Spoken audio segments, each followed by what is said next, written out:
sa Balaod FB page.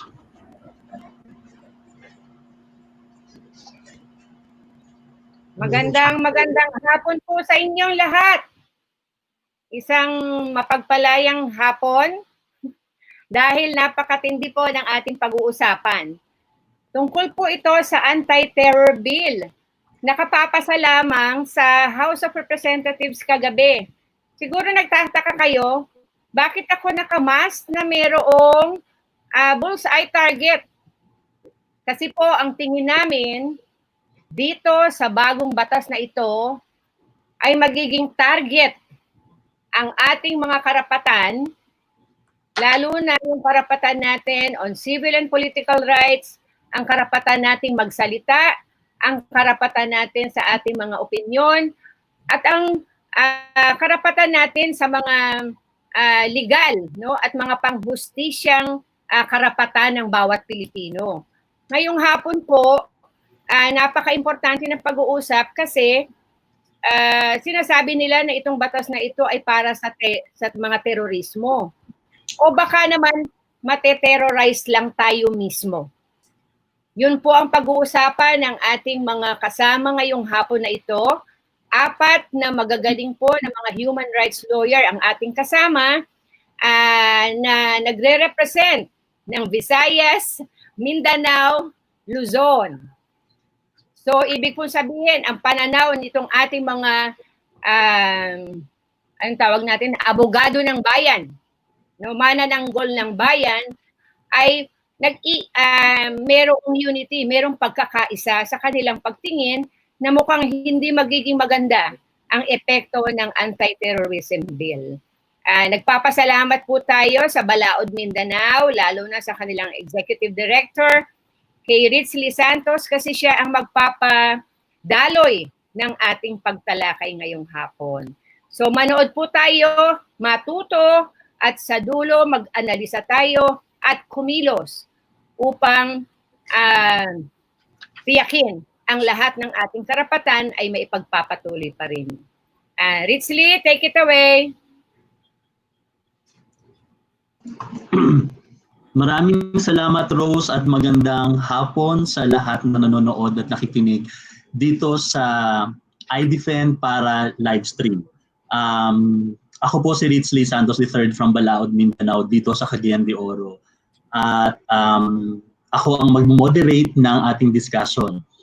Ang title ng ating discussion sa hapon na ito ay may kinalaman sa anti-terrorism bill na naipasa both houses, sa Senate at sa House of Representatives kahapon lamang, kagabi lamang in fact.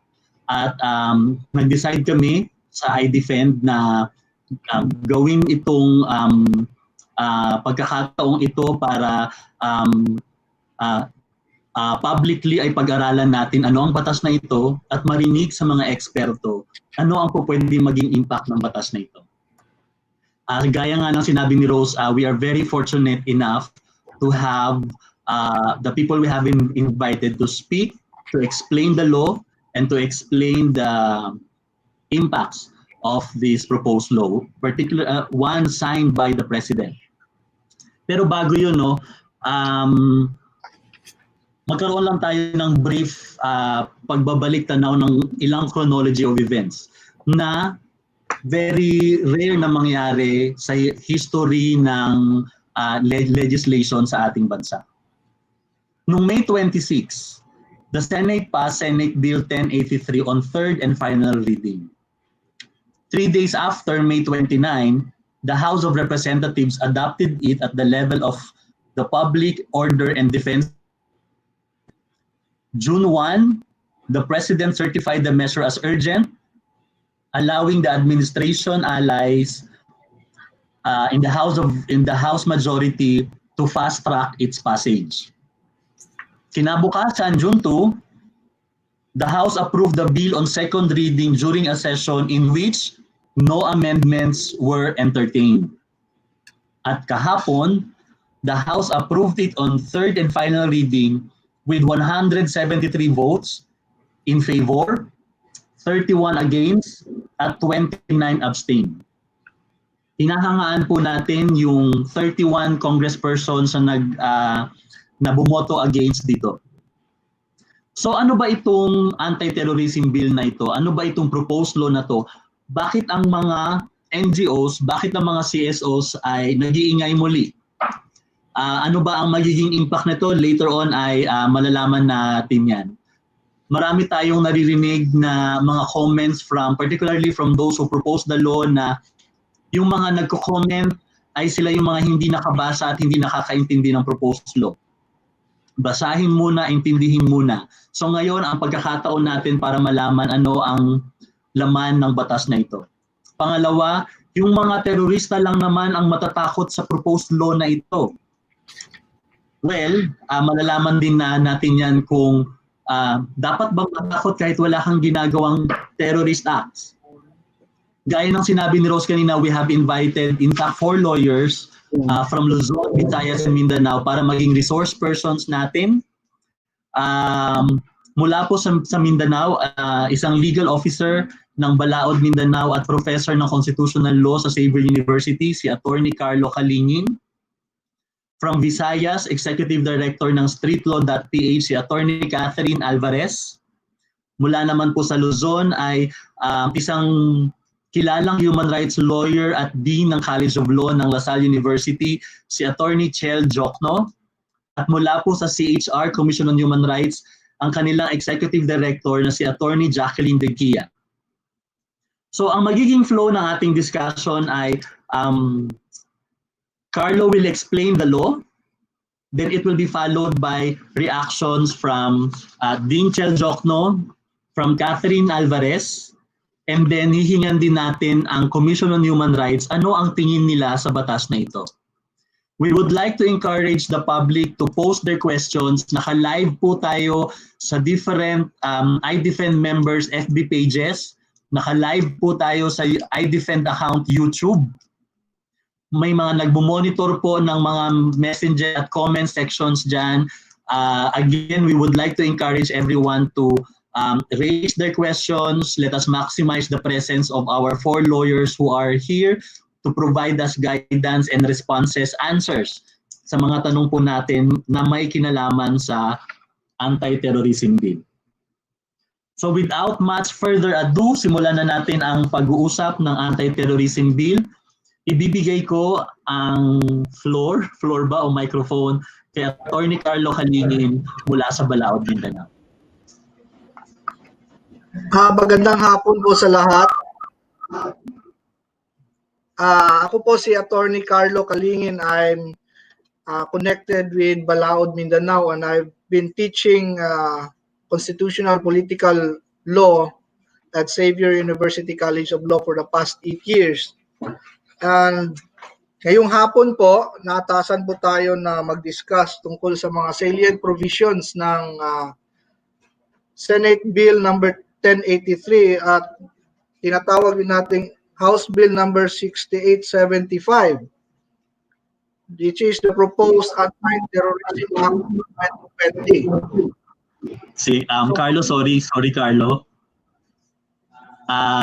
Nakalimutan ko. Baka after nag-introduce si Carlo na kanyang sarili, bago mo simulan yung discussion ng proposed law, pwede din ba nating marinig na mag-introduce si Cathy at si Jackie? Okay. Sorry Carlo, interruption. Okay. Yeah. So I'm from Balaod, Mindanao, and I'm also teaching at Xavier University College of Law for the past 8 years. I'm teaching political and constitutional law. Yun lang po. Salamat. Maraming salamat, Carlo. Maraming salamat. Sorry ulit. Cathy?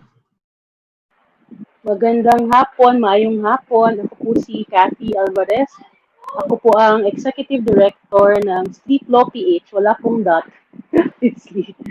streetlaw.ph, isa po siyang legal service NGO na ang layunin po ay makapag-advocate for humane drug policies at saka mag-assist para makapagbigay ng access to justice para sa mga vulnerable communities kagaya ng mga people living with HIV at people who use drugs. Ako rin po ay nagtuturo ng human rights law sa University of Cebu College of Law dito sa Cebu City. Salamat po sa pag-invite na makasama sa discussion na ito. Salamat. Maraming salamat, Cathy, from Street Law PH. Ngayon naman ay Attorney Jackie, pwede po bang magpakilala kayo?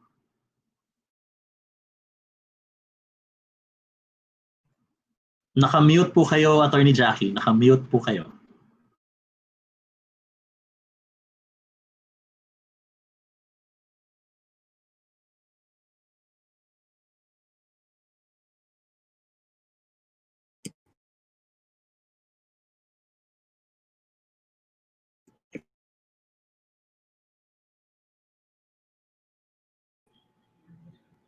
Better. Ayan. Magandang hapon sa ating lahat.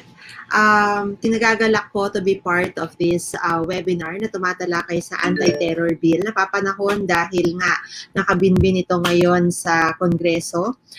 Ako si Attorney Jackie De Guia, Executive Director ng Commission on Human Rights at spokesperson. Ang CHR ay ang primary national human rights institution ng Pilipinas at may mandato na mag-imbestiga in furtherance of our protection program. Kami rin ay naglalayon na mapalalim ang kaalaman ng publiko tungkol sa karapatang pantao alinsunod sa aming promotion program at tungkol naman sa mga panukala na tulad ng anti-terror bill. Kami naman ay nagsusumite ng mga position papers sa Kongreso at naglalabas ng advisories para gabayan ang pamahalaan tungkol sa mga panukala na maaaring may impact on human rights. At bukod pa dun sa 3 programa na na-mention ko, ay meron din kaming mandato na bisitahin ang mga detention facilities o yung aming prevention program.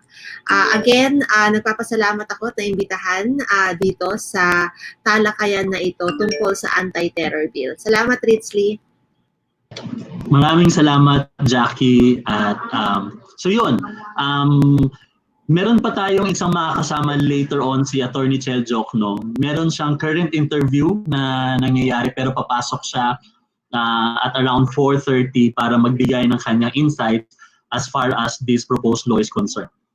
So sa pagkakataon pong ito ay sisimulan na natin ang discussion on what is this all about.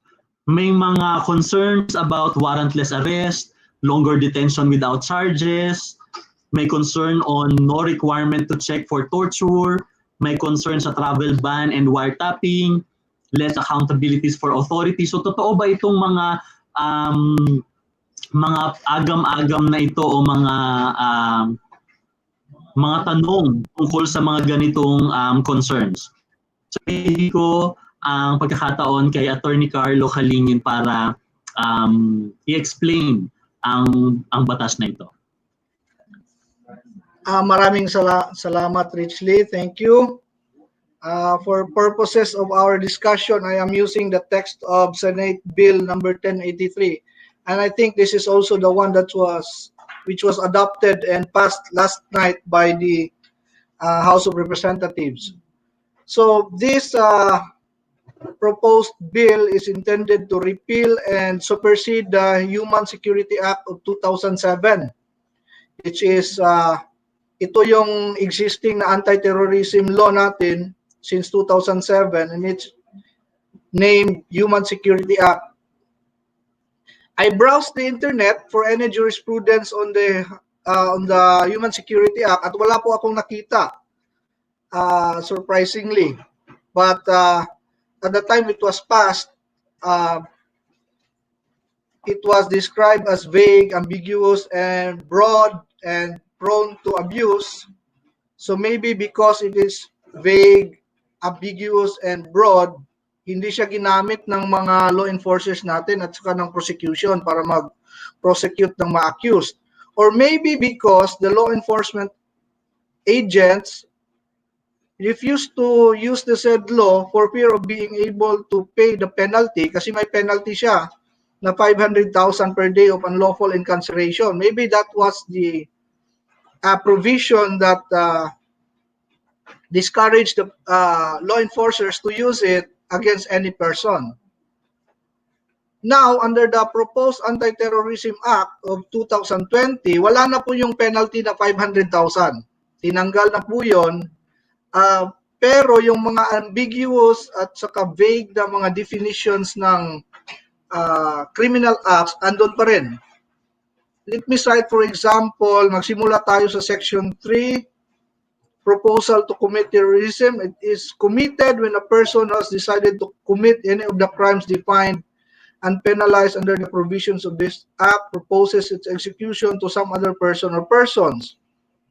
Now, doon po sa Human Security Act of 2007, proposal is not mentioned. So proposal was not yet penalized. But here in the new proposed Anti-Terrorism Act, the mere proposal to commit terrorism is already penalized.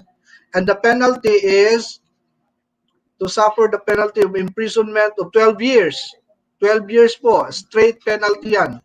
The law is not using the nomenclature of the revised penal code, hindi siya gumagamit ng reclusion perpetua, reclusion temporal. So, gamit niya 12 years. So, that's it. Under Section 3, Paragraph I, this is also contentious, very important.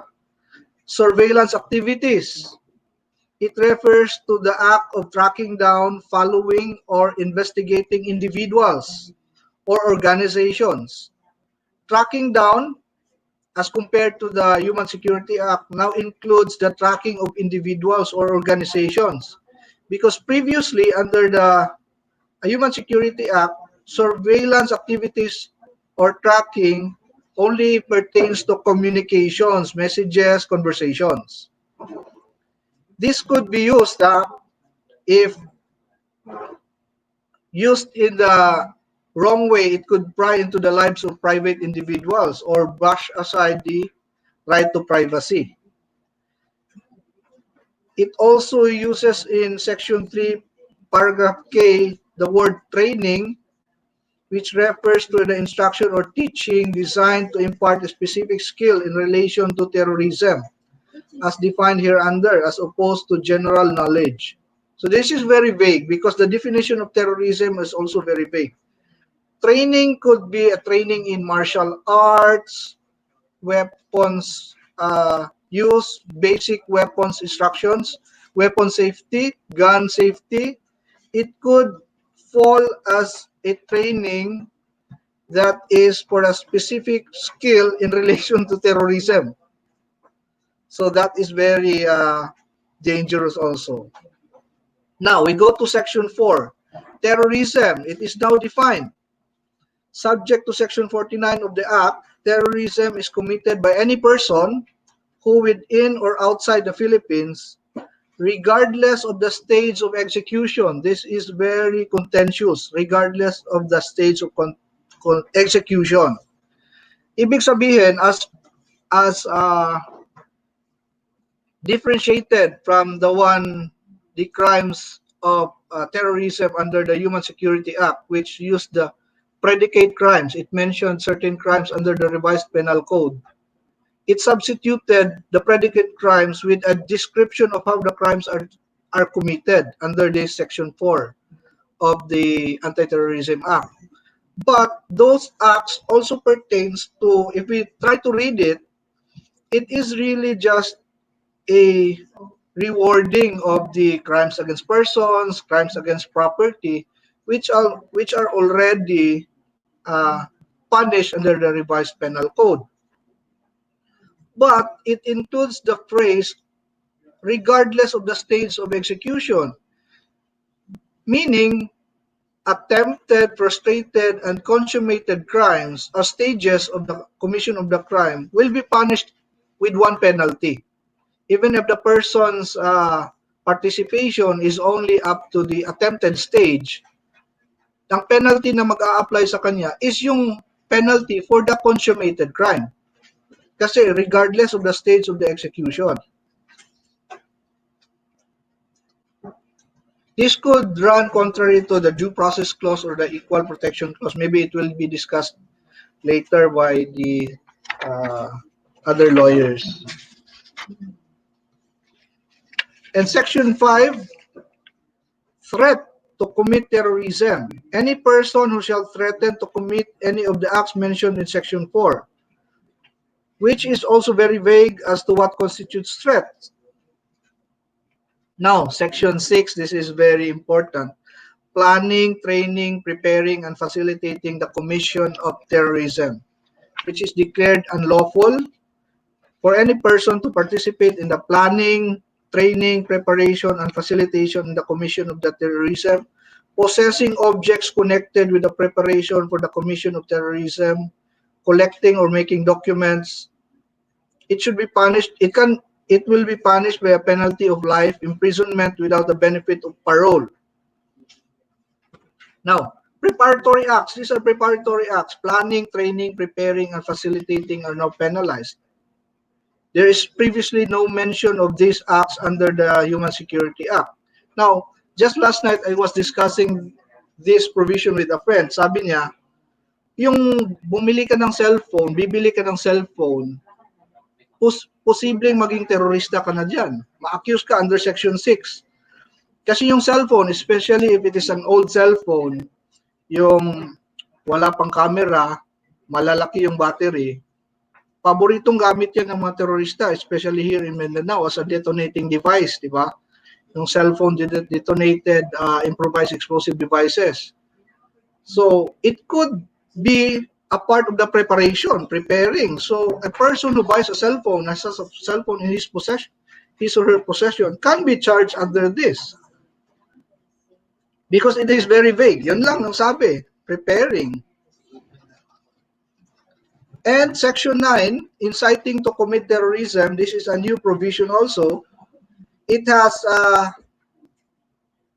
similarity to inciting to sedition under the revised penal code under Article 142, states that without taking any direct part in the commission of terrorism shall incite others to the execution of any of the specified acts by means of speeches, proclamations, writings, emblems, banners, or other representations tending to the same. Potentially, it can produce a chilling effect on the right or the freedom of expression. Kasi nga, vague yung pagkakadefine niya. If you just use some speeches or proclamations that would tend to cause the crime that is prohibited, to cause the terrorism, pwede ka nang ma-charge under this provision. And it is punished by imprisonment of 12 years again, straight, 12 years. Inciting to sedition under Article 142 of the Revised Penal Code is punished with the penalty of prison correctional maximum, that is 6 years. So here, if it is inciting to commit terrorism, which could be exactly the same act, a person can be charged under the Anti-Terrorism Act and can be penalized with 12 years if he is charged for inciting to commit terrorism. And Section 10, recruitment to and membership in a terrorist organization. Now, a terrorist organization has to be defined. Sino ba yung nagtatakda kung sino ang mga terrorist organization? It is also vaguely defined here in the law. Terror organization, a terrorist organization can be done, identification can be done by the Anti-Terrorism Council under this law. So it is no longer a judicial act if an organization is to be identified as a terrorist organization. The Anti-Terrorism Council can in itself label an organization as a terrorist organization. Surveillance of suspects and interception and recording of communications under Section 16. It expands the list of persons who may be subject of surveillance. Persons who are merely suspected of committing acts of terrorism can be surveilled upon. this could have dire repercussions on the right to privacy also.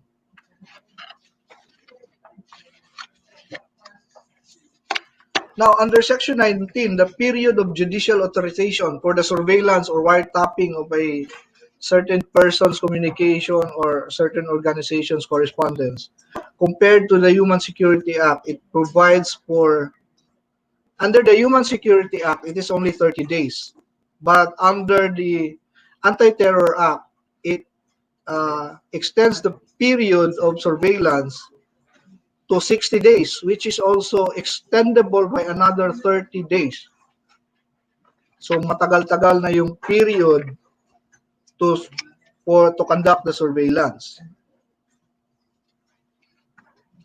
Section 26, proscription of terrorist organizations.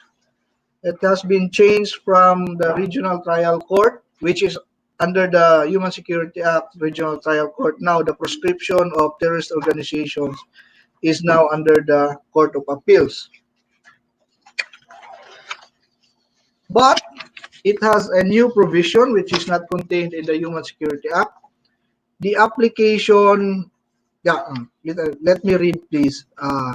The DOJ, upon application before the authorizing division of the Court of Appeals with due notice and opportunity to be heard, given to the group of persons, organization, association be declared as a terrorist and outlawed group of persons. So the DOJ has to apply for authorization, file an application for the proscription of a certain person or organization as a terrorist organization. But they added a provision. The application shall be filed with an urgent prayer for the issuance of a preliminary order of proscription. Preliminary order of proscription can be granted ex parte. Hindi pa nakaka-answer yung organization or person na gustong ipaprescribe ng DOJ as a terrorist organization, madideclare na siya as a terrorist organization because there is this preliminary order of proscription which can be issued ex parte without hearing.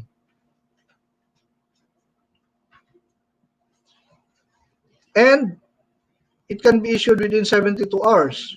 Pero yung effectivity niya, hindi naman sinabi kung kailan. So kung hanggang saan, hanggang kailan. So pag na-declare na yung isang organization as meron ng preliminary order of proscription, hindi natin alam kung kailan matatanggal yon. It is already designated as by determined probable cause lang yung kailangan para ma-label siya as a terrorist organization. Hindi natin alam kung kailan siya manlilift. It depends on the Court of Appeals.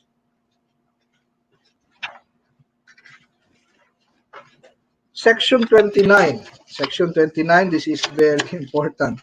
Detention without judicial warrant of arrest. Ito yung isa sa pinaka-contentious na section ng Anti-Terror Act of 2020.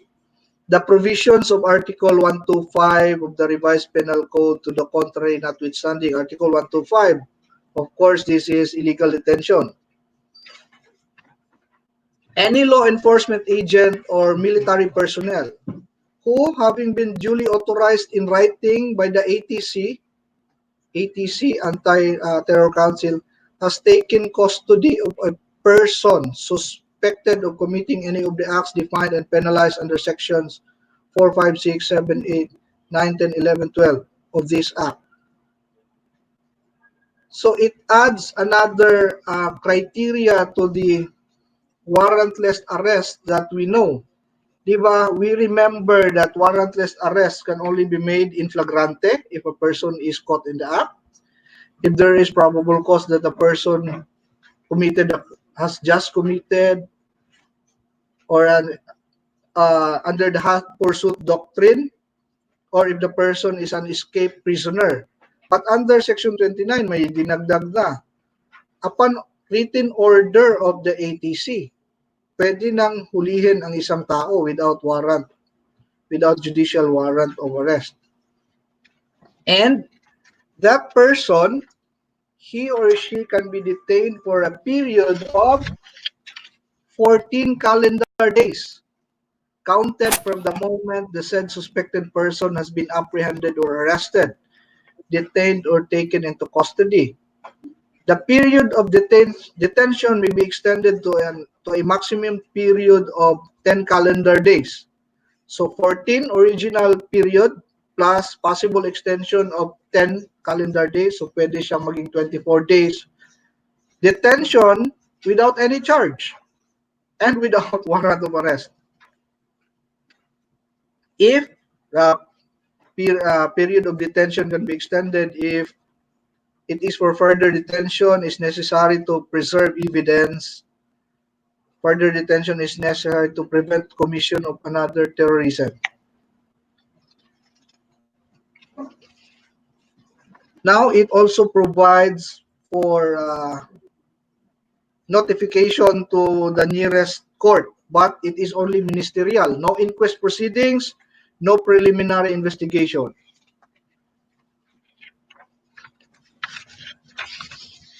Restriction to the right to travel. May nagtanong, kung pwede bang mag-bail during the time a person is detained? We do not know. But maybe bail is available. Maybe, because it is required under the provided for in the Constitution. But if a person is able to produce bail while under detention, his travel can also be restricted under Section 34. And also, house arrest is also allowed under this law. So basically, those are the most contentious provisions of the Anti-Terrorism Act.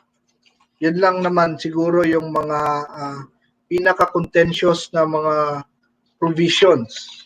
At medyo marami din. So, pag na-declare na unconstitutional yung mga provisions, parang lahat na to unconstitutional. Okay, thank you. Maraming salamat, Carlo.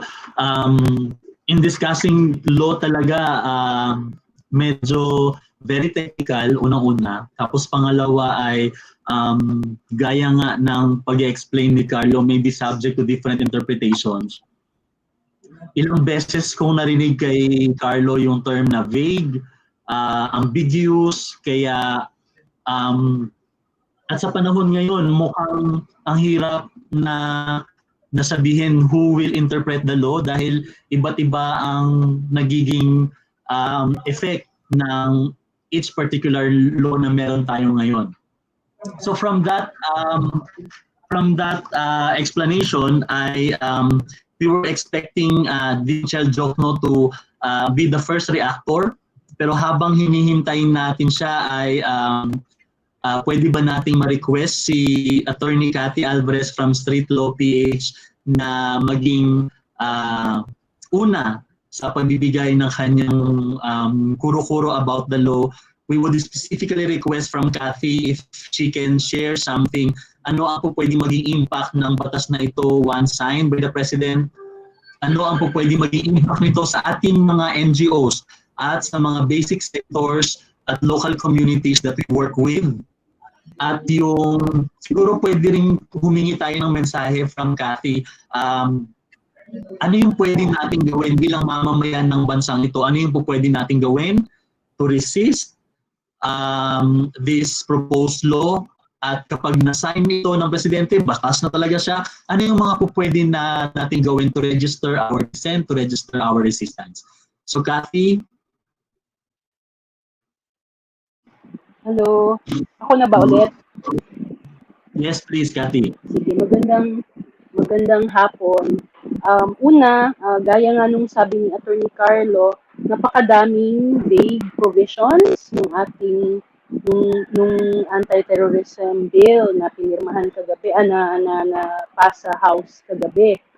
ano yung implications nito para sa ating gawain kasama ang mga basic sectors.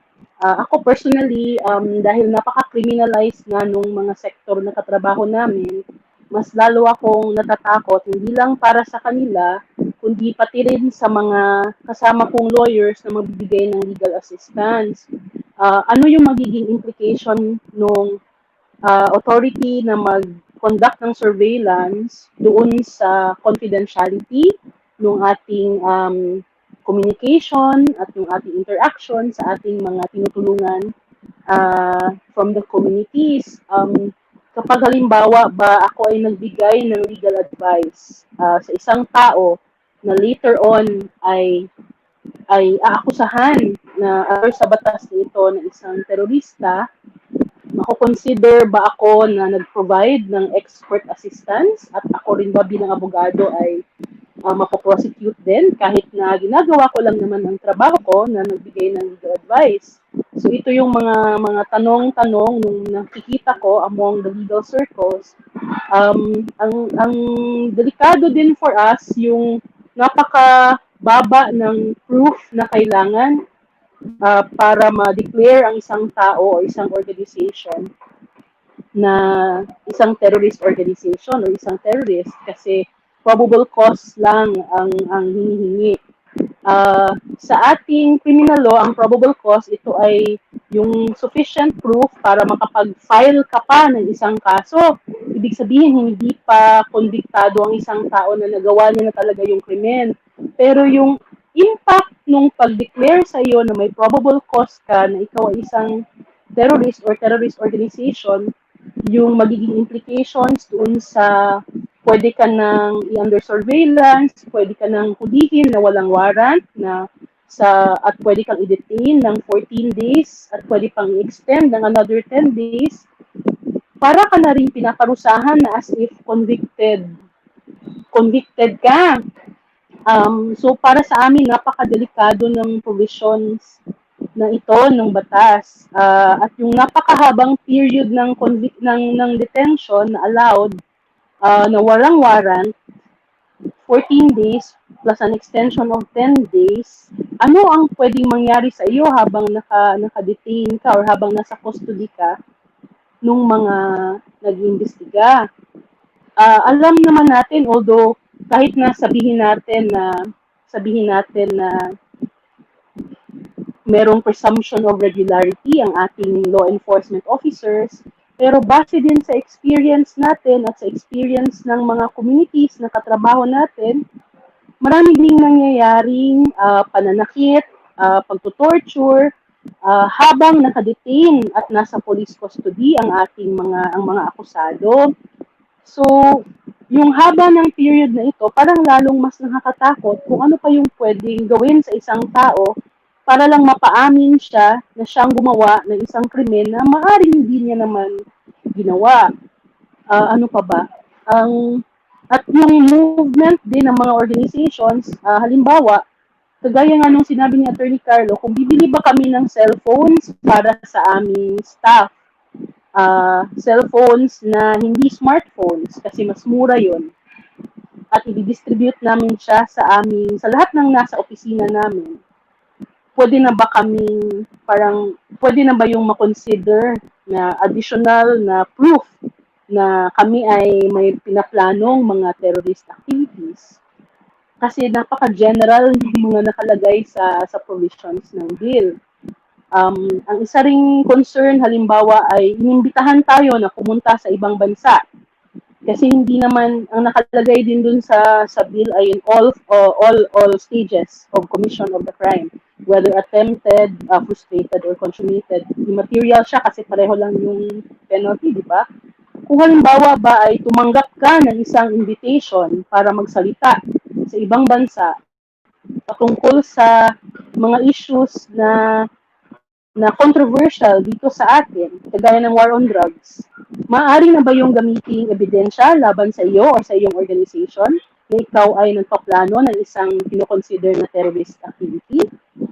Lalo na kapag ang iyong sasabihin ay maaring hindi tugma dun sa kung ano ang message or gustong gustong sabihin ng gobyerno. Paano kung hindi ka nag-agree dun sa data na sinasabi ng gobyerno at kapag pumunta ka sa ibang bansa para magsalita at magbigay ng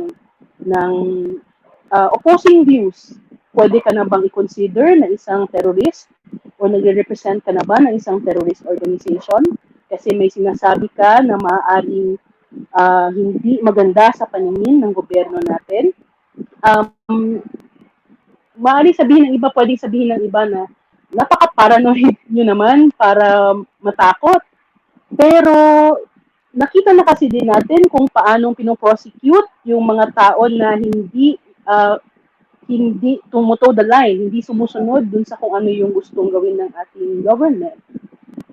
Paano kung ito ay gamitin para lang lalo pang mas masupil yung ating karapatan na magsalita at humingi ng explanation, ng accountability para sa mga ginagawa ng ating government. So ito yung mga dangers na nakikita natin. Isa din naisip ko na situation, halimbawa ikaw ay isang professor sa isang university at dahil ang tinuturo mo ay political science at nagdi-discuss ka ng mga iba't ibang ideolohiya, paano kung yung ideology na discussions na part ng iyong klase, dahil siya ay part ng discussions ng political science, political theory, ay i-consider ng council na ito ay terrorist na mga ideas, maaari ka rin bang damputin at i-prosecute bilang isang suspected terrorist just because you are doing your job, which is basically to teach the students what the principles, what the political theory is. Kahit na ito ay bahagi naman dapat ng academic freedom. So ito yung mga situations na tingin ko ay nakakabahala. Pero yung mismong objective din nung paglabas ng ganitong batas sa ganitong panahon, isa din yun sa parang pinaka-dapat natin pag-isipan. Why now? Why this time? Kailangan ba talagang i-amend yung Human Security Act at this point in our country's situation where marami tayong kinakaharap ng mga issues? At saka bakit siya ganun ka minamadali? Hindi ba pwedeng mas mahabang diskusyon para marinig yung mga reservations, halimbawa, ng ibang mga kongresista tungkol dun sa proposed law? Ano yung pwedeng gawin kapag mapirmahan siya at maging batas? Maaaring mag-file ng petition para i-question yung kanyang constitutionality at hopefully ay bigyan ng tamang response ng ating Korte Suprema at ng ibang courts. Ano naman yung pwede natin gawin bilang citizens? Siguro wag tayong, totoo na nakakatakot, pero sana wag tayong maduwag na magpatuloy na mag-speak up. At habang kaya pa at pwede pa natin ipahayag yung ating mga nararamdaman at iniisip, sana ay wag tayong magpadala sa takot. May time limit yata ako, so babalik ko muna kay Ritzky.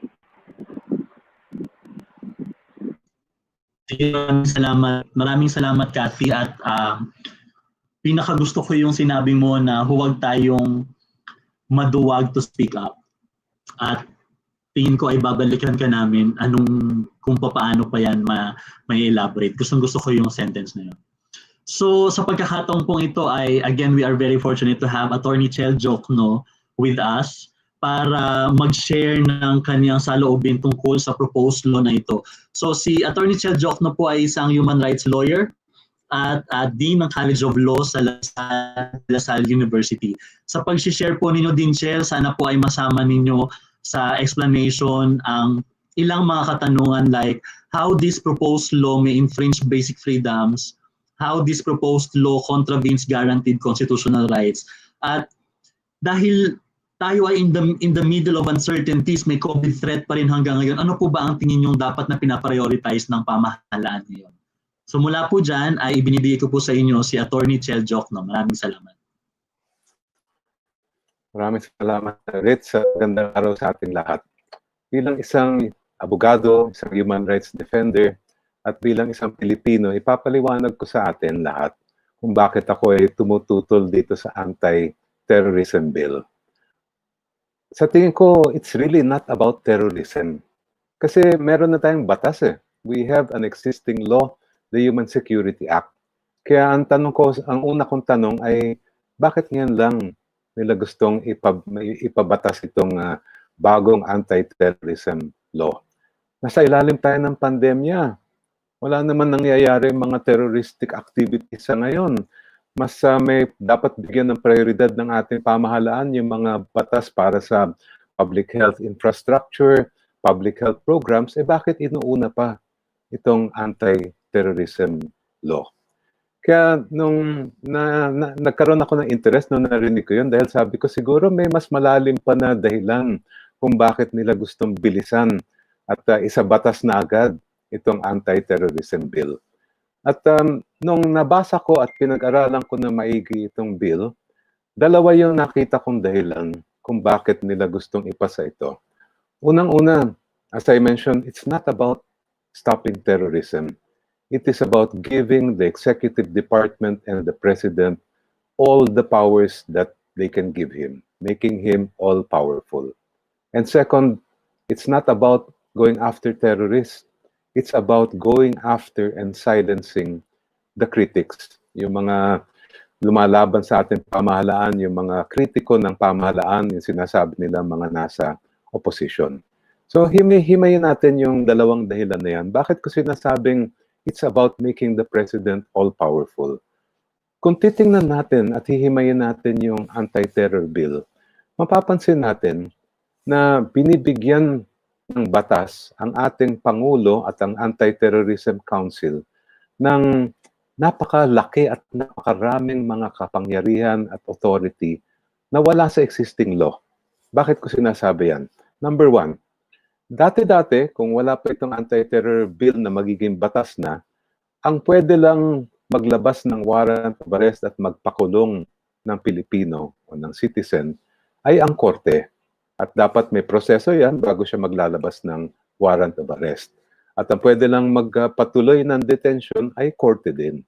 Pero pag tiningnan natin yung anti-terror bill, meron nakalagay doon na pag may nahuling suspected terrorist, ay hindi na kailangan puntahan ng korte. Humingi na lang ng authorization sa Anti-Terrorism Council at pwede siyang pakulungin ng 14 na araw at may extension pa na 10 araw na walang kaso na hindi nasampahan ng anumang charge sa court natin. Kaya sa tingin ko, yan ang tawag na executive arrest and detention na hindi talaga sinasang-ayunan ng ating saligang batas yan. Kumbaga sa panahon ni Marcos, yan yung kanyang presidential commitment order or preventive detention action. Kaya masasabi natin sa ilalim nitong anti-terrorism bill na magiging law na, ay magkakaroon tayo ulit ng presidential commitment order at preventive detention action. Pangalawa, dun sa Human Security Act, klarong-klaro doon, ang korte lang ang pwedeng mag-proscribe ng terrorist organization. Ano bang ibig sabihin ng pag-proscribe ng terrorist organization?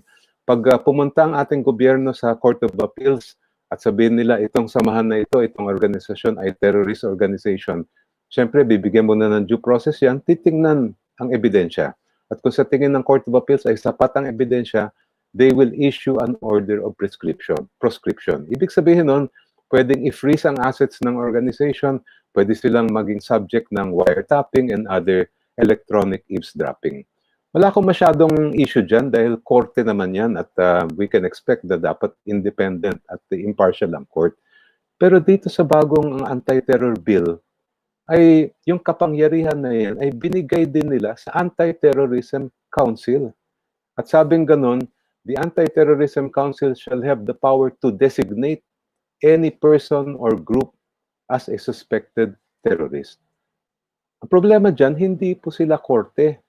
Wala silang kakayahan, wala na magsari ng ebidensya, hindi nila alam kung talagang sapat ang ebidensya para masabi natin na talagang ikaw ay involved sa terrorism. At pag ibinigay natin yan sa Anti-Terrorism Council, yung kapangyarihan na yan, ay it is very susceptible of abuse and misinterpretation.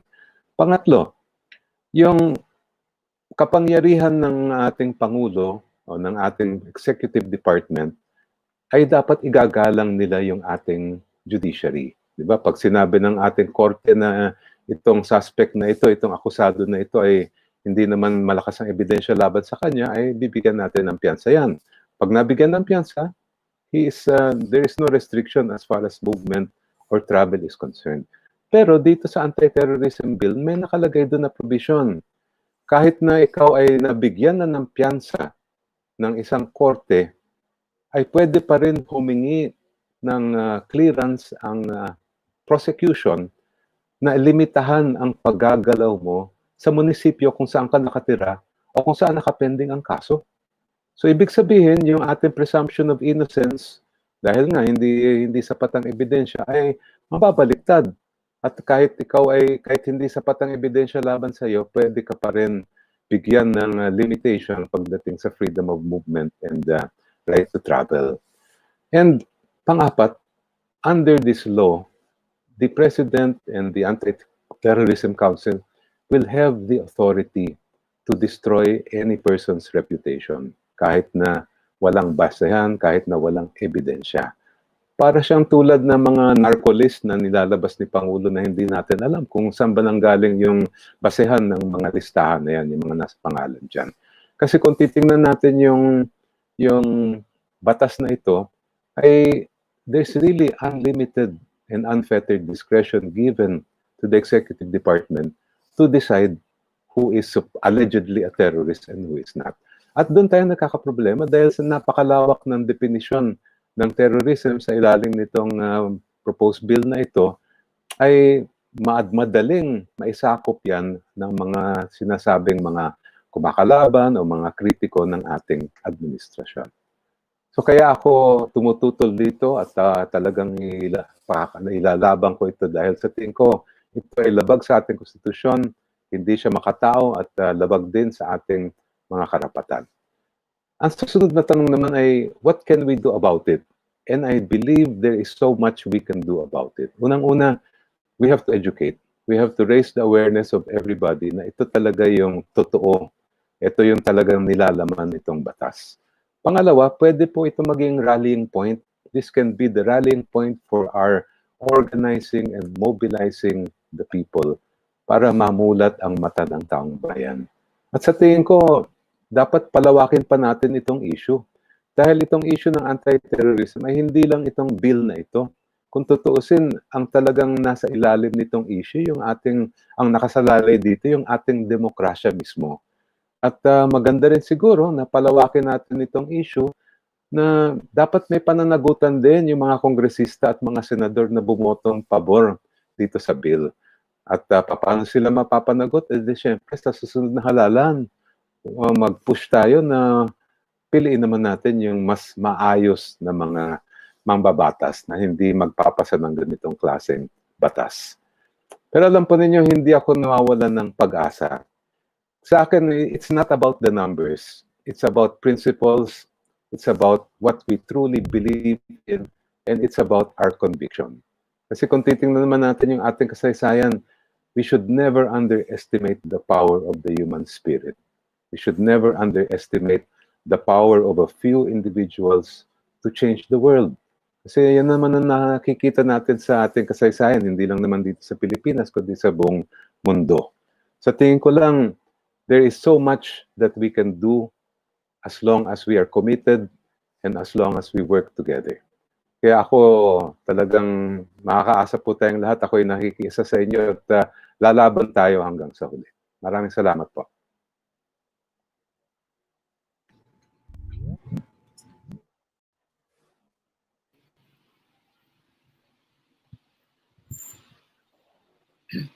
Hello, Richly. Okay, sorry nawala ako. Maraming salamat din, Shell. Parang as always, very enlightening kapag kayo nagsasalita. Pero gusto ko pong i-stress yung sinabi nyo na what we can do.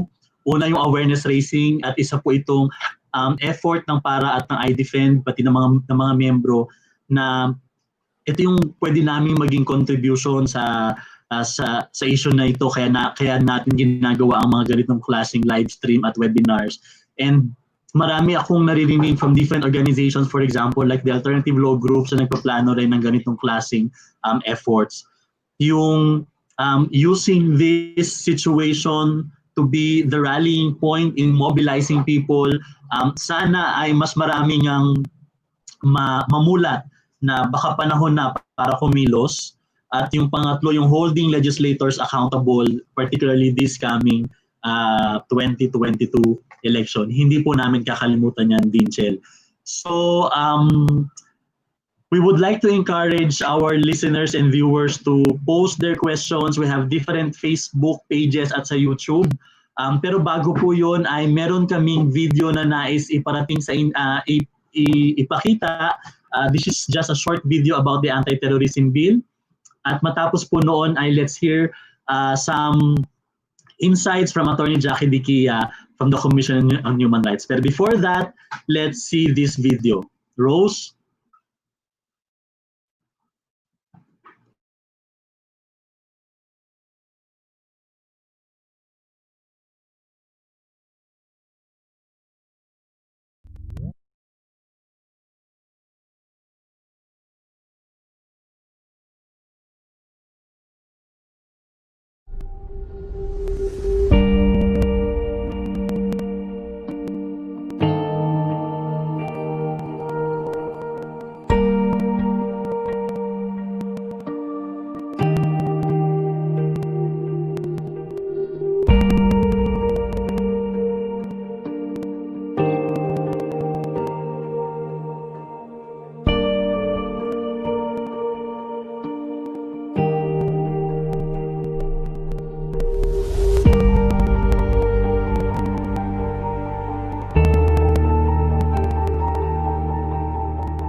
Maraming salamat sa para at iDEFEND Secretariat for developing that video. Mukhang kahapon lang yan nagawa, no? Pero we were able to pull it off. So maraming salamat. Maganda yung mensahe. Huwag tayong manahimik. Yan din ang nagiging mensahe so far ng ating mga resource persons. At bago ko po ibigay ang floor kay Attorney Jackie Diquia ay muli ina-announce po namin kung meron po kayong mga katanungan, i-post lang po sa different Facebook pages ng mga iDefend members at sisikapin po namin itanong yan sa ating mga resource persons. So sa pagkakataong ito ay tinatawag ko na po si Attorney Diquia from the Commission on Human Rights. Magandang hapon sa ating lahat at una nagpapasalamat muli tayo na naimbitahan tayo na makilahok sa usapin na ito. Napakahalaga na mapakinggan ang boses ng bawat isa, lalo sa panahon ngayon na kinakailangan tayong tumindig para sa karapatang pantao. Sa usapin ng anti-terror bill, ang CHR ay naglabas ng kanyang pahayag at posisyon maaga pa lamang noong nakaraang taon pa lamang nung ito ay nakabinbin sa Kongreso, alinsunod sa mandato natin na magbigay ng position papers at saka advisories, ay nagsumiti na kami ng aming pananaw dito at sa position paper na iyan at sa usapin ngayong hapon na ito, ang isa siguro sa mga pinaka-importanteng bagay na dapat nating i-emphasize ay lahat tayo ay hindi sumusuporta sa terorismo at gusto nating masugpo ang terorismo. At nakita natin sa iba't ibang bahagi ng mundo at ng bansa yung mga acts of terrorism na nag-i-impact sa human rights situation on the ground. And of course, ayaw natin na mangyari ang terorismo muli sa kahit anumang lugar, ano? Kaya lang, sabi nga natin, at nabanggit rin ito ng mga ibang resource persons kanina, meron na kasing batas na tumatalakay tungkol sa terorismo at yun yung Human Security Act. At kapag sinuri nga natin yung Human Security Act, nakita natin na may 3 convictions lamang mula nung ito ay pinasa noong 2007. Palaisipan ito kung naging epektibo nga ba ito. Kaya lang, pag hinarintura natin dun sa anti-terror bill, mukhang yung mga safeguards ay nabawasan. Yun siguro yung unang problematic na nakita ng CHR. At yung pangalawa, sabi nga natin, aside doon sa nabawasan yung safeguards, ay yung very broad definition of terrorism. At pinoint out na rin yan ng ibang resource persons. Bukod sa napakalawak, very vague din. At yung worry natin, dahil vague yung terrorism na definition, yung succeeding provisions under the law will be subject to too much interpretation and magiging arbitrary na ngayon yung application of the law, which is worrisome kasi nga sabi natin, it leaves too much discretion on the part of law enforcement agency and there might be transgressions that will impact human rights, and we worry about that. And yung another problematic thing that we see on the anti-terror bill is yung prolonged detention under this act.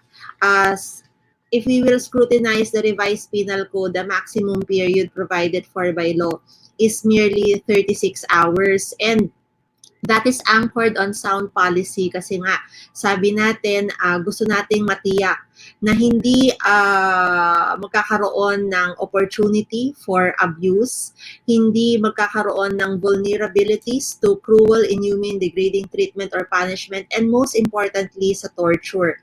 Kaya lang pag pinalawig mo na yung panahon of detention to several days, and in fact under the anti-terror bill nga 14 days yung ina-allow with an extendable period of 10 days, sobra yung risk na magkaroon ng torture. And alam natin na kapag pinag-uusapan ang terrorism, isa sa mga isasagawa ay yung intensive questioning o yung in human parlance, sinasabi ng interrogation. So, napakahirap na wala yung safeguard or yung limited period of time for detention. Another thing that is worrisome dito sa prolonged detention is that hindi nagkakaroon ng access to remedy ang isang tao. And pag sinabi nating you are detained on the suspicion of terrorism, again, wala pa tayong tiyak na batayan para sabihin na yung taong iyon ay isang terorista. And therefore, the presumption of innocence, which is a constitutional right, is again put at risk, ano? And sabi nga natin, kung wala siyang access to remedies, again, nagkakaroon na naman ito ng impact sa kanyang human rights. Pag hindi siya na-charge, hindi siya agad maaaring makapag-post ng bail. And yung pag-report naman sa korte at saka sa CHR, ang sinasabi nga natin siya, napansin lamang natin na binigyan ng penalty yung pagre-report sa korte, kaya lang hindi nalagyan ng penalty yung yung hindi pag-report sa CHR. So sabi nga natin parang that is something that might have been missed in that regard. And yung sa another problematic provision that we saw was yung sa surveillance. As pointed out a while ago, again, the right to privacy is impacted, and we worry that on mere grounds of suspicion, many legitimate people or organizations who are merely exercising their rights may be exposed to itong mga abuses in terms of surveillance and wiretapping. And then, basically, also in broad strokes, nagwo-worry ang CHR sa panahon ngayon na maipasa yung anti-terror bill. Kasi pag tinignan natin yung human rights landscape ngayon, maraming mga tao, maraming mga organisasyon na naglalahad lamang ng kanilang opinion. Marami nga, ordinaryong mamamayan lang nagsasabi ng mga kanilang mga opinion. Kaya lang ay nababrand na as mga terrorists, nababrand na as critics, o kaya sinasabing aktivista. At yung worry natin, or yung sinasabi na natin red tagging, and yung worry natin, baka mamaya, pati yung mga human rights defenders, advocates, mga ordinaryong mamamayan, mga tao na nagpapahayag lamang ng kanilang opinion kahit contrary to the government, kung wala namang intensyon na pabagsakin ang pamahala at maayos naman yung pagpapahayag ng kanilang opinion, ay mabrand na rin as terrorist. At yun yung isang bagay na ayaw nating mangyari, kasi nga pinapaliwanag natin lagi sa pamahalaan na ang pagpapahayag na opinion o kaya ay yung pagpetition sa pamahalaan for the redress of our grievances is a constitutional right, and hindi dapat ito masaklawan ng mga batas na nag-curtail sa ating mga rights at the same time puts people at risk. And nabanggit rin ito ng ibang resource persons at we share the same concern na too much power and too much discretion is given to the government in the implementation and in the interpretation of this law. Kapag masyadong malaki yung kapangyarihan na binibigay natin sa pamahalaan, syempre gusto natin na mabalanse ito by adequate safeguards, at napansin natin na imbis na palawigin or paramihin yung mga safeguards para masigurado ang pagtangkilik sa karapatang pantao, ay nabawasan or bumaba yung mga penalties, yung mga probisyon na maninigurado nito. Basically, yan yung naging posisyon ng CHR. So sabi natin, in sum, sabi nga natin na ayaw natin ng terorismo, gusto natin masugpo ito, kaya lang mukhang maraming problematic provisions yung anti-terror bill, at sana ay i-revisit ng pamahalaan at ng Kongreso, sa pamamagitan ng Kongreso, yung mga problematic provisions na ito. Maraming salamat, Attorney Jackie. May mga questions na po tayong nakukuha. Pero bago po yan ay may nag-text, no? Nagpapa-acknowledge po at maraming salamat kay Bishop Tony Ledesma for watching. Meron din po siyang panawagan sa mga Mindanao CSO Network, sa Philippine Ministerial Partners to have perspective on this bill. At sana ay patuloy daw na magkaroon ng awareness and discussion on this and encourage individuals and organizations to come up with statements on and position on the bill. Maraming salamat po, Bishop Ledesma, at hi po kay Ate Mirna, nakasama din si Bishop Ledesma ngayon. Okay, so para po sa mga tanong, no, meron tayong specific questions, in fact addressed kay una po pala sa lahat ay nagpaalam na po si Dean Chel dahil meron pa daw po siyang meeting at humihingi ng paumanhin na hindi makakasama sa pagsagot sa mga tanong. Pero as far as the questions are concerned, una ay i-address natin kay Attorney Carlo. Ano po ang ibig sabihin ng prescription sa batas? So yan yung unang question. Tapos kay Attorney Cathy naman ay ano po ang how can we hold authorities accountable for usurping this law? If ever naman yung batas niya itong anti-terrorism bill. At yung pangatlo kay ED Jackie, no, nasabi niyo po yung ibang mga legitimate organizations ay napapasama sa listahan ng mga terrorist. Ano po ang po pwede nilang gawin para hindi sila mapasama sa listahan? So unahin po natin si Attorney Carlo, then kay Attorney Cathy, at punta tayo kay Attorney Jackie. Thank you, Rich. The question is, ano ang ibig sabihin ng proscription under the law? Yes, ang proscription meaning po ang isang individual or isang organisasyon ay yung process ng proscription, isang individual or organisasyon ay nililabel ng Anti-Terrorism Council as a terrorist organization. Yun po. If a certain organization is proscribed, meaning it is declared as a terrorist organization, it is already present in the Human Security Act. Unfortunately, there is only one organization in the Philippines that has been proscribed as a terrorist organization, and it is only the ASG, the Abu Sayyaf group based in Basilan and Sulu. Isa lang under the Human Security Act ang na-proscribe so far. So that is the meaning of proscription. I-label siya, i-determine as a terrorist organization with all the corresponding consequences. Meaning if the organization of a person is proscribed as a terrorist organization, lahat ng mga ari-arian niya, assets, subject yan sa AMLA or AMLC, the Anti-Money Laundering Council. Pwede niyang i-seize yan for being an asset of a terrorist organization. So, pag ang isang organisasyon ay na-label as na-proscribe as a terrorist organization under the Human Security Act, hindi, yun lang, seizing lang ng assets. But under the Anti-Terrorism Act of 2020, mahirap yan. Kasi membership is already a crime. If an organization is proscribed as a terrorist organization, and a person happens to be a member of that organization, membership is already proscribed, is already penalized. So, for just being a member, wala kang ibang ginawa, you're just a member of that organization, you can be penalized already. That's how dangerous it is.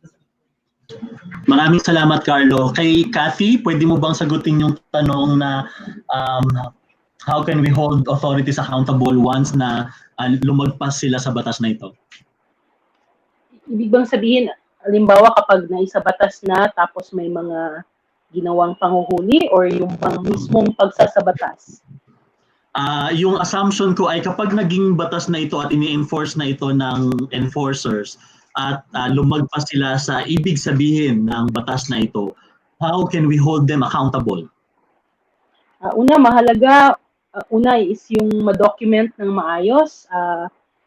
kailangan alam natin kung ano yung mga information na dapat iti-take note. Halimbawa, yung pangalan ng mga officials or authorities involved, kung saan silang opisina galing, anong agency. Kasi kasama naman sa provisions ng batas ay yung pagre-report sa Commission on Human Rights. Kaya lang, kung pwede sana na bago pa nga may sa batas ito, ay kung makahanap pa tayo ng paraan na mapakiusapan, mahanapan ng paraan, makapag-file ng petition sa Supreme Court halimbawa para mapigilan yung pagsasabatas. Para sa akin, mas mahalaga na gawin din yon kasi napakadelikado nung batas once ma-implement na siya, ma-enforce na siya, para siyang isang trend na dire-diretso na napakahirap pigilan yung maaring pang-aabuso. Pero kapag nandyan na nga, mahalaga yung documentation skills, mahalagang turuan ng mga tao kung paano i-document, ano yung ginawa, sino yung gumawa, saan, kailan.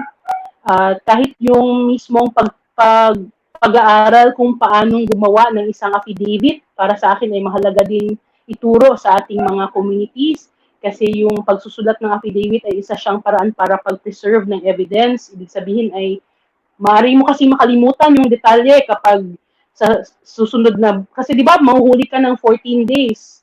Pwede kang i-detain ng an extra 10 days. So 24 days yon. So habang hinihintay na makalabas yung taong sinuspetsahan na maging terrorist, maaring marami ng detalye na makalimutan. So napakahalaga nung skill ng pagsusulat ng affidavit kasi isa yung paraan para pag-preserve ng evidence kung sino, kailan, at saang opisina galing, ano yung mga circumstances na nandun sa na present dun sa ginawang maaring pag-detain na labag sa batas. Pero sa totoo lang, napaka-delikado ng provisions talaga at napaka-prone to abuse. Kaya kung pwede pang i-fight dun sa level ng korte na ma-declare siya na unconstitutional, yun sana tutukan din natin. Paano natin ito gagawin? Mahalaga yung magiging role ng mga abogado, pero mahalaga din yung pagpapaliwanag dito sa ating mga komunidad. Ano ba talaga yung nakalagay na provisions ng batas nito at bakit siya dapat bantayan? Napaka-technical ng mga terms, so sana malaki yung role ng ating mga lawyers at law students para gawing mas madaling intindihin yung mga technical terms na nasa batas. Kasi kung naiintindihan natin, mas alam natin kung ano yung pwede nating iwasan at alam natin kung ano yung pwede nating bantayan ng mga posibleng violations. So, yun sana yung mga iniisip ko na pwede nating gawin pa. Habang meron pang pagkakataon, sana ay mapigilan pa rin natin yung pagsasabatas niya or pag-i-enforce ng batas na ito. So, sana ay, gaya ng sabi ni Michelle kanina, sana ay siya ay maging parang uniting force para sa atin na magkaisa at hanapan ng paraan na mapigilan yung pag-i-enforce yung pagiging enforceable ng batas na ito at gawin din siyang paraan na i-hold accountable yung ating mga kongresista kasi trabaho nila yan na ingatan yung ating mga interest. So ano yung ginagawa nila at bakit nila ito pinapasa ng madalian. At sana wag na nating hintayin na yung eleksyon. Parang singilin na natin sila ngayon pa lang. So, yun lang, yun yung mga nasa isip ko ngayon. Nababahala ako, natatakot, pero hindi ibig sabihin na natatakot ay naduduwag. Salamat, Dixie. Maraming salamat, Kathy. At in fact, meron another question from Ellen Christie Alaras Maano na meron siyang question ano ang pwede na nating gawin para mahadlangan at tingin ko nasagot mo rin ito, Kathy, no? I-highlight ko lang, i-stress ko lang una yung role ng bawat isa, yung role ng bawat sector para mapigilan ito. Una, yung mga lawyers group, law students na i-question ang constitutionality nito, one side, i-question before the Supreme Court, one side. Tapos yung role din ng bawat isa na ipaintindi sa local communities ano ang ibig sabihin ng mga nakakatakot na provisions at yung buong law mismo. Sige, maraming salamat, Kathy. Ngayon naman yung hihingi tayo ng sagot from Attorney Jackie. Paano natin may iwasan na hindi maisama yung mga legitimate organizations doon sa listahan ng terrorist groups? It's mahirap sagutin yung tanong, ano? Kasi nga malaking hamon yung kinaharap ng maraming human rights defenders, advocates, as well as organizations right now patungkol sa pag-intindi at pag-appreciate ng publiko at gayon din ng pamahalaan sa konsepto mismo ng karapatang pantao. Yung dapat nating gawin at ito yung dapat na investment ng bawat isa kasama ang publiko ay sana mas back natin yung narrative about human rights. Ang sabi nga natin, human rights is a very beautiful concept. Hindi ito dapat ma-weaponize, hindi rin dapat ito mabigyan ng negative connotation. Dumaan tayo sa isang pandemic, dapat bawat isa sa atin, alam natin ngayon na pag pinag-usapan ang karapatan sa kalusugan, usapin yan ng karapatang pantao. At kapag ikaw ay naghayag ng opinion, in exercise yan of our constitutional right. Kaya lang basically, ang dinadrive at ko lang is kulang salat na salat tayo sa edukasyon about human rights. Kailangan sama-sama tayo lahat na palalimin yung kaalaman at appreciation for human rights. Nakita natin kasi kapag walang kaalaman tungkol sa human rights, nababrand tayo, nalilabel tayo, nare-red tag tayo as terrorists, as criminals, as undesirables. Hindi dapat ganun ang tingin sa mga human rights advocates o kaya sa mga ordinaryong citizens na gusto lamang ipagtanggol ang kanilang karapatang pantao. So, isa yon na kailangan natin pagsama-samahang gawin. Maraming disinformation ngayon.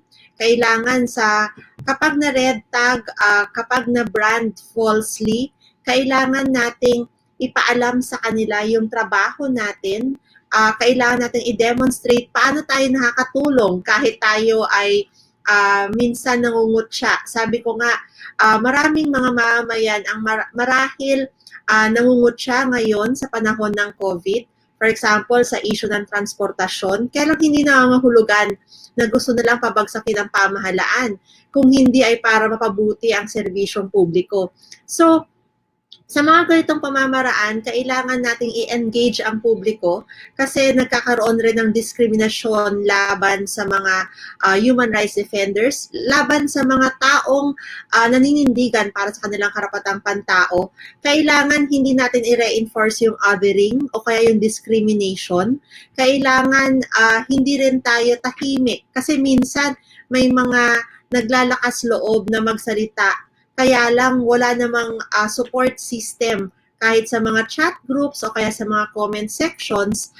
So kailangan yung pagsuporta or yung pagtayo para sa karapatan ng iba andyan. Nakita natin yan sa panahon ng COVID, yung mga frontliners, pati sila naging biktima. Kailangan nakikita nila, naririnig nila yung pagtindig natin para sa kanila.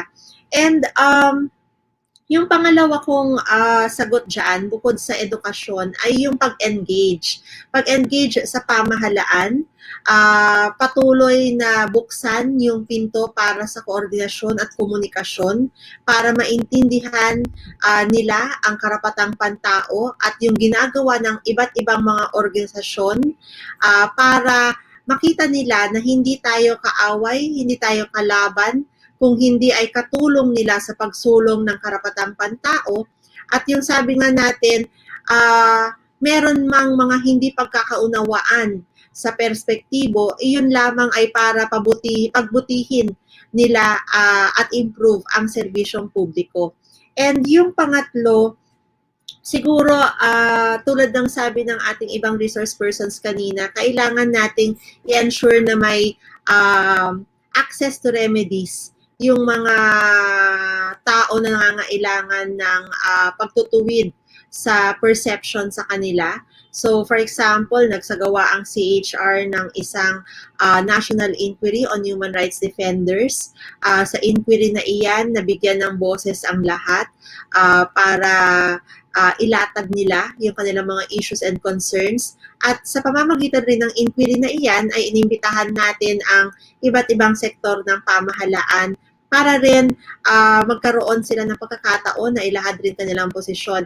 Kaya sa mga pamamagitan ng mga mekanismo na ito ay nagkakaroon ng pagkakataon na mapag-usapan itong mga issues at concerns na ito.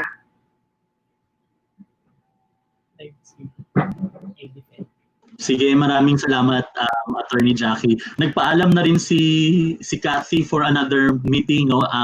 Yung mga resource persons talaga natin ay busy-busy. Pero we will wrap up. Pero before that, may mga statement tayong nare-receive. No?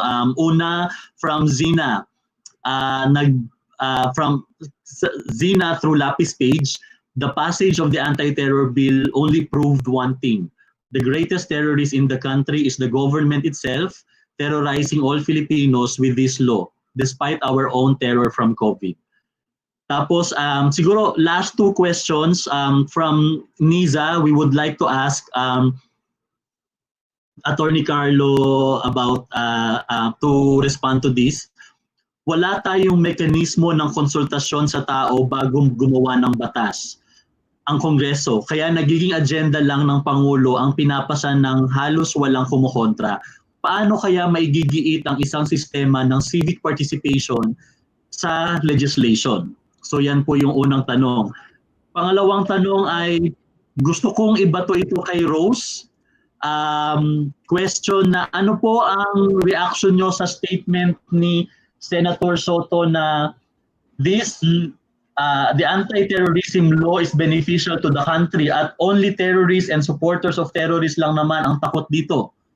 So, unahin natin si Attorney Carlo, then punta tayo kay Rose. Thank you, Rich. Gusto ko lang basahin yung comment. I think this is a statement coming from Senator Lacson. Kasi sabi ni Senator Lacson, marami man daw consultations na ginawa prior to the passage of the law. And relating to the 14 days na detention period without charge, ito yung sabi niya, this is the shortest time of 14 days compared to that of Thailand, which is up to 30 days. Malaysia up to 2 years, Singapore at 720 days extendable to an indefinite period of detention without formal charge, and Indonesia up to 120 days and etc. So yun yung statement niya. In relation naman to the consultations, these consultations are conducted behind closed doors. Most of the time, hindi alam ng tao. So there is really no way for the ordinary citizen to participate in these kinds of consultations. Kasi yung kinukonsulta nila, yun lang namang mga leaders nila in a certain locality, pumupunta sila ng Mindanao, sinasalubong sila ng mga kaibigan nilang mga politicians here in Mindanao, and in the guys, nagkakandak daw ng public hearing. I think that the best way for a citizen to be heard is during the elections talaga. We elect competent and responsible people to become legislators so that we will come up with good laws and responsible laws for that matter. If gusto pa nating paigtingin yung ating participation sa consultations, we can participate in certain seminars or group discussions facilitated by various non-government organizations. Kasi kung aasahan natin yung mga kongresista at saka mga senador natin, wala talaga tayong maaasahan doon. Mahirap umasa sa mga politiko natin, di ba? Gusto ko lang din idagdag ko doon sa 14 days na detention period.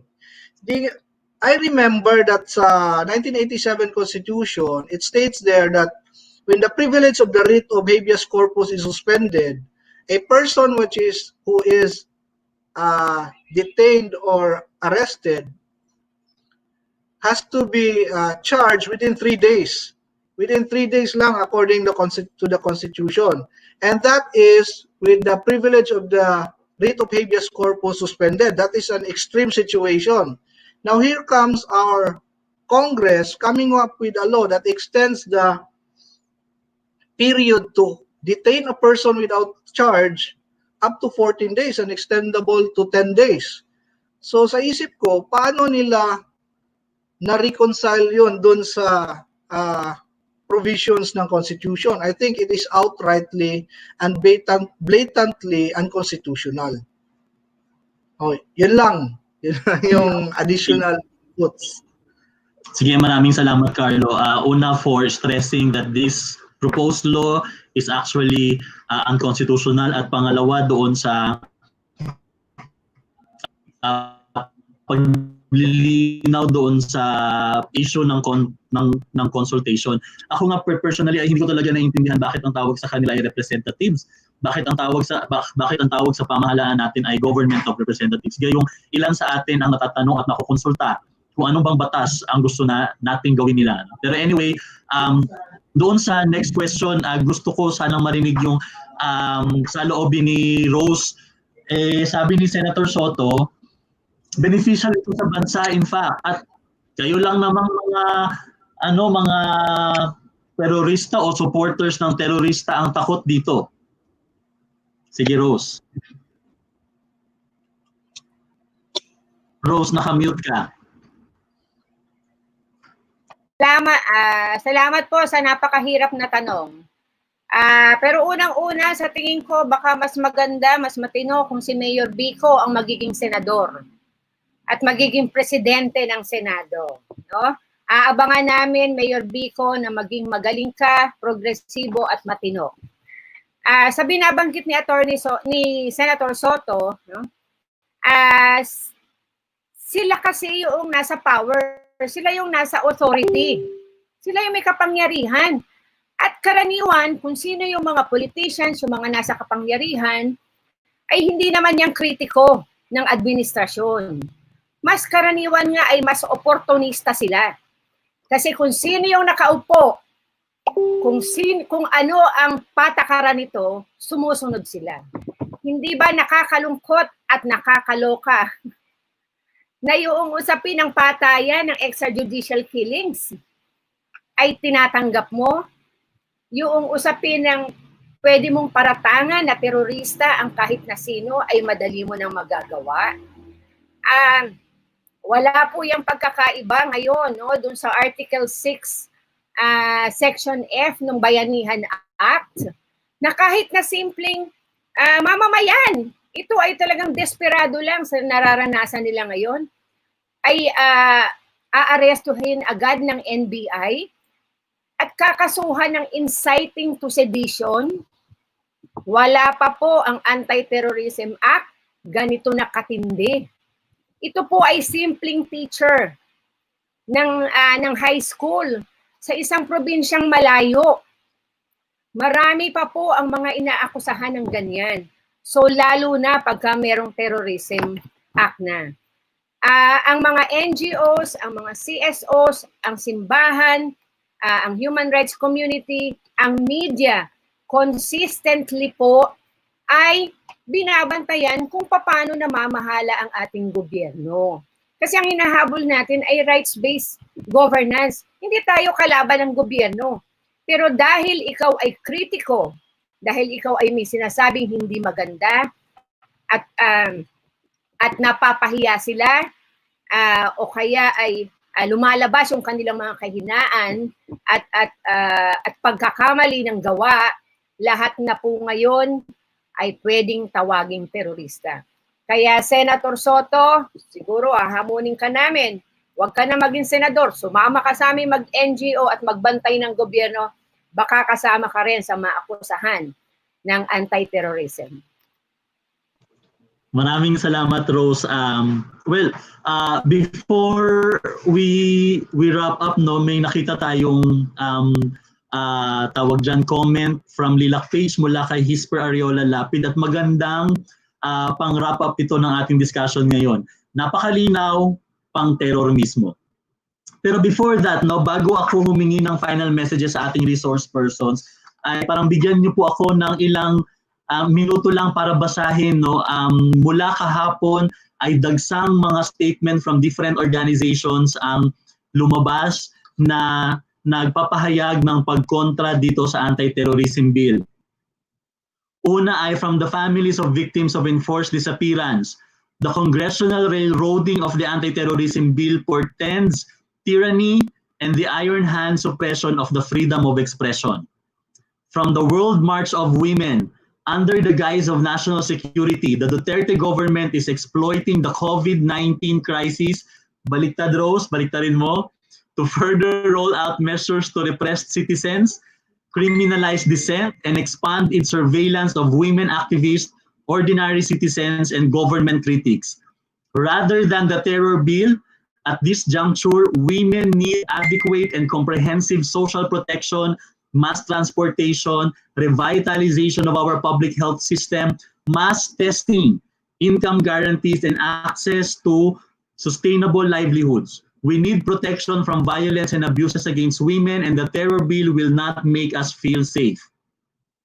Mula sa aniban ng mga manggagawa sa agrikultura, the enhanced anti-terror bill will not help to curb the suffering of the people due to COVID-19 and the incompetence of the Duterte regime's response to it.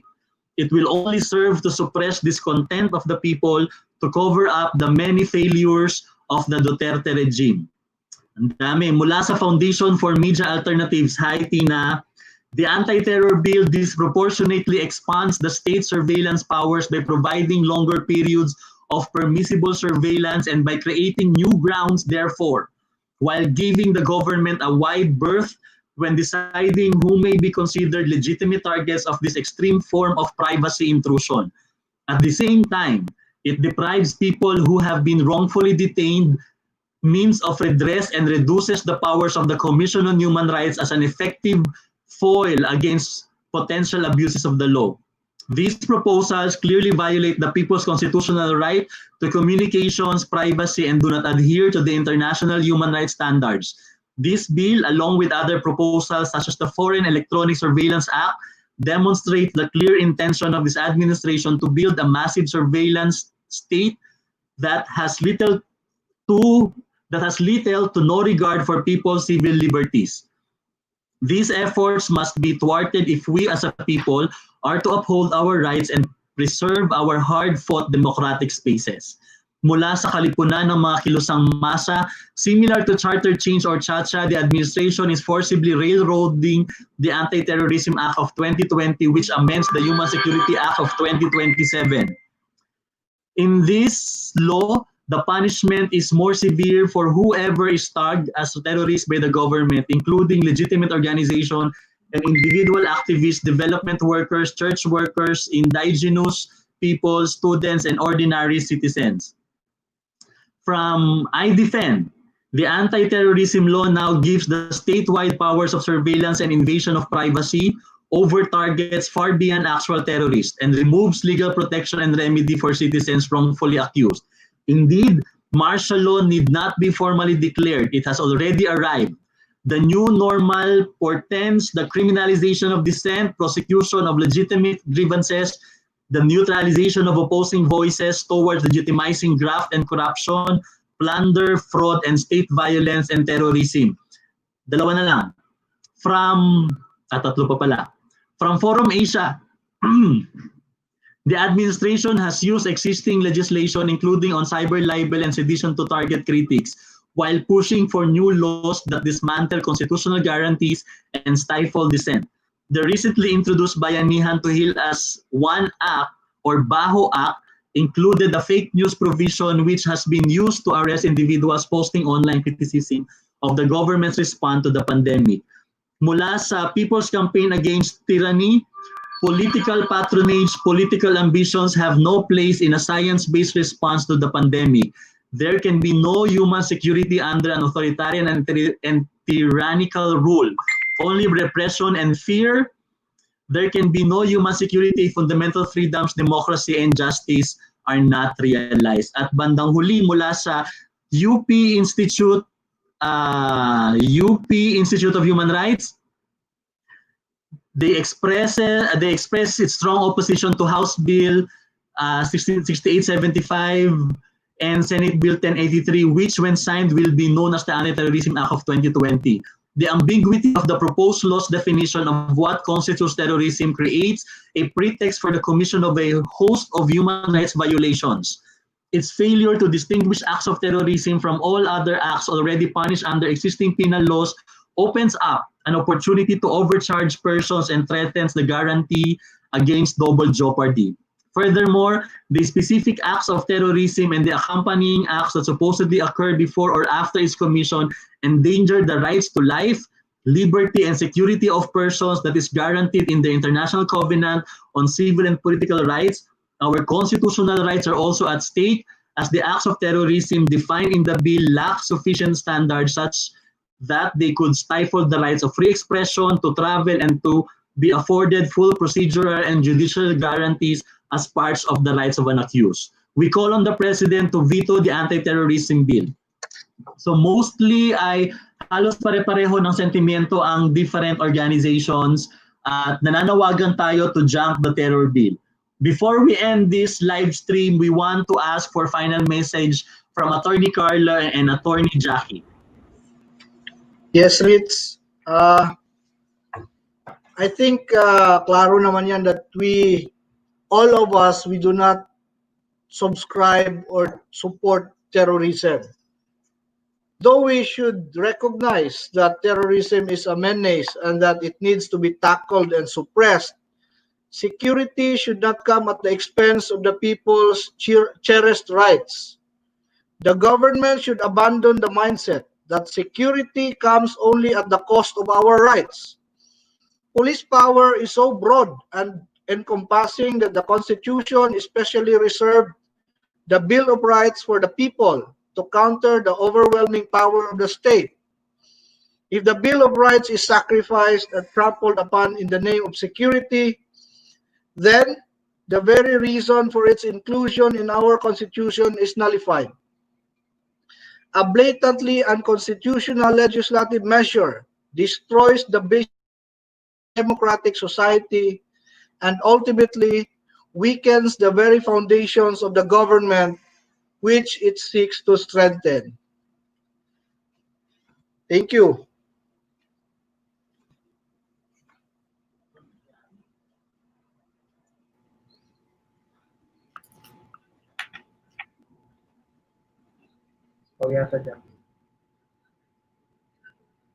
Attorney Jackie? Muli sa pagtatapos natin, nagpapasalamat tayo sa pagkakataon na binigay sa CHR at bilang pahayag namin sa usapin na ito, the Commission on Human Rights is against terrorism. We recognize its effects have implications on our rights and freedoms, both individually and as a collective community. However, in doing so, we cannot sacrifice our human rights. The broad definition of terrorism in the proposed bill paves the road for possible abuse as it tends to blur the distinction between terroristic activities and ordinary crimes, already punishable with the revised penal code and other pertinent laws. Such overreach may be disproportionate and highly intrusive. With a vague and overly broad definition, authorities could wantonly tag exercise of rights as terrorist expressions under this act. Prolonged detention under this bill may also result to CIDT or torture. And therefore, sabi nga natin, in the end, HR recognizes that terrorism is an evolving threat to all. Terrorists with acts affronting human dignity must then face the full force of the law, but we want to make sure that the welfare of the people are ultimately protected, and we equally stress that laws against terrorism are enacted and implemented in defense of human rights. We must then continue to be vigilant that it is terroristic acts that this bill is seeking to curb, not the legitimate exercise of rights and freedoms. Maraming salamat. Maraming salamat at Attorney Jackie, at bago ko ibigay kay Rose para sa pinaka-final na mensahe ay gusto kong i-mention itong comment na pinadala sa atin ni Attorney Miyong Cabarde from Davao City. Somehow ay suggestion na rin para sa pag-o-oppose or if ever masignan ito into law sa pag-question natin sa constitutionality nito.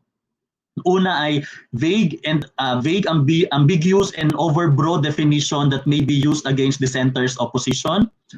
Pangalawa, absurd penal philosophy punishing mere threats or even attempt to threaten as terrorist acts with life imprisonment. Pangatlo, provisions violating the Constitution includes freedom of expression, exercise of profession and business, and right to privacy. Pang-apat, no clear reason why they even want to amend the HSA law. The given reasons do not justify the extensive amendments. According to those who supported the bill, it contains safety provisos to ensure that no rights may be violated. For example, there is a provision that says terrorists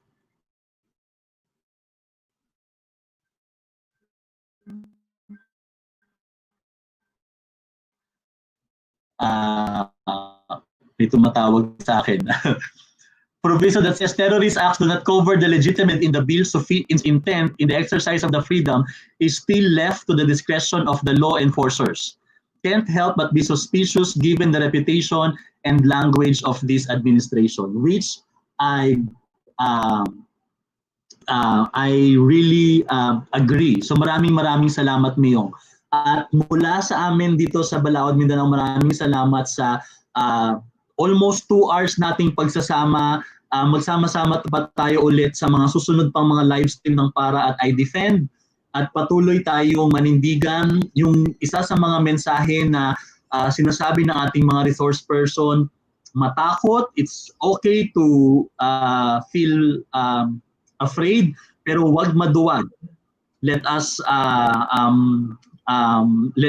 let's stay to speak up. Dahil kung hindi tayo magsasalita, sino ang aasahan natin na magsalita? So on that note, ibibigay ko po kay Rose for the final message.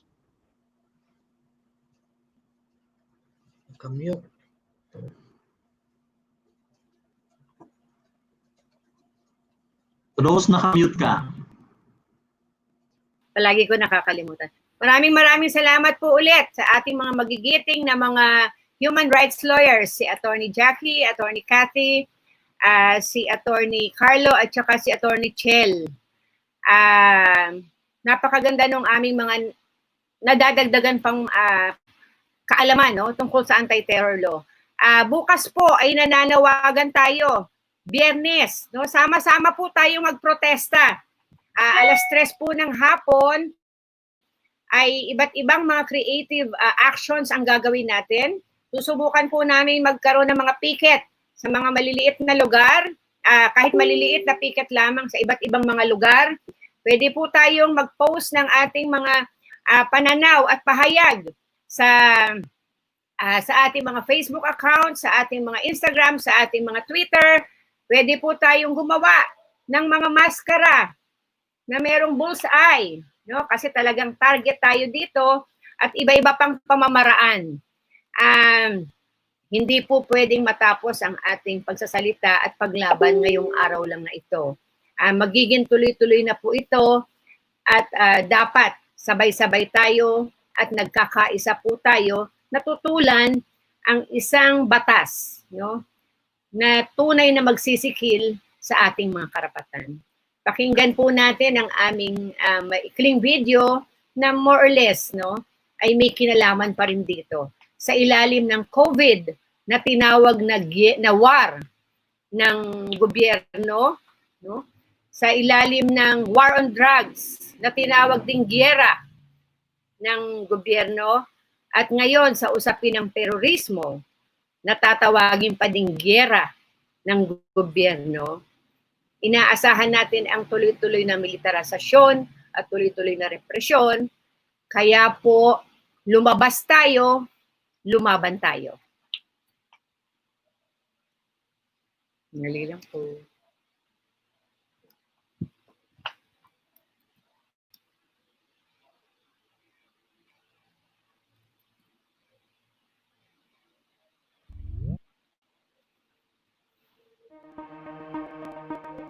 COVID-19 people have lost their lives. COVID-19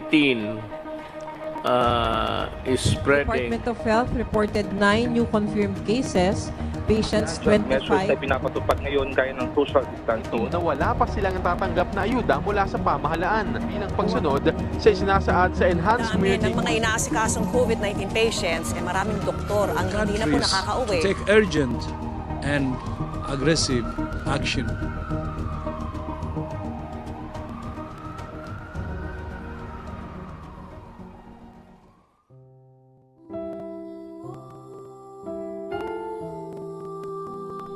Lumabas tayo. Lumabas tayo sa makitid na pananaw, papunta sa malawak na pag-unawa sa isa't isa, lalo para sa mga taong naisasantabi at kailangan pakinggan.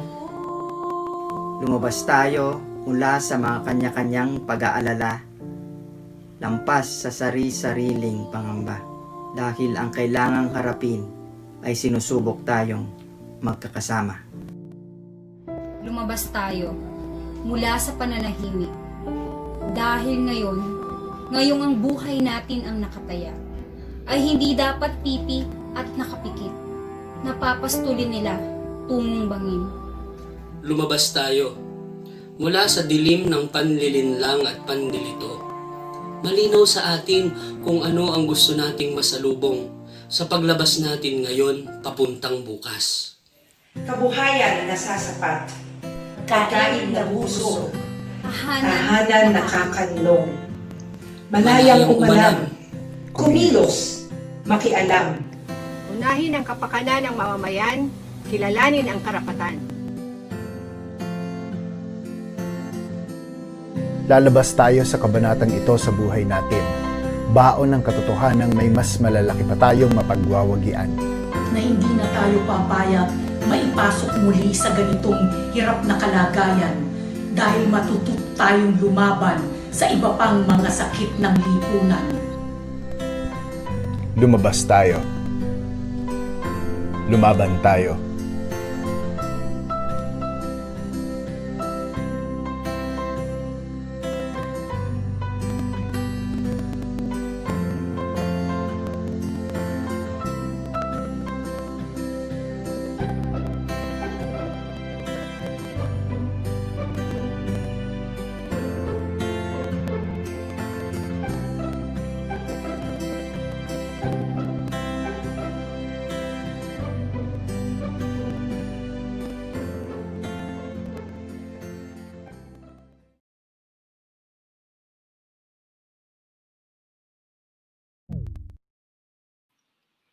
May isa pa po tayong video. Sorry.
Okay, so maraming salamat po muli sa inyong panonood at pakikinig. Ang huling mensahe namin on behalf of iDEFEND ay lumabas tayo, lumaban tayo. Maraming salamat po.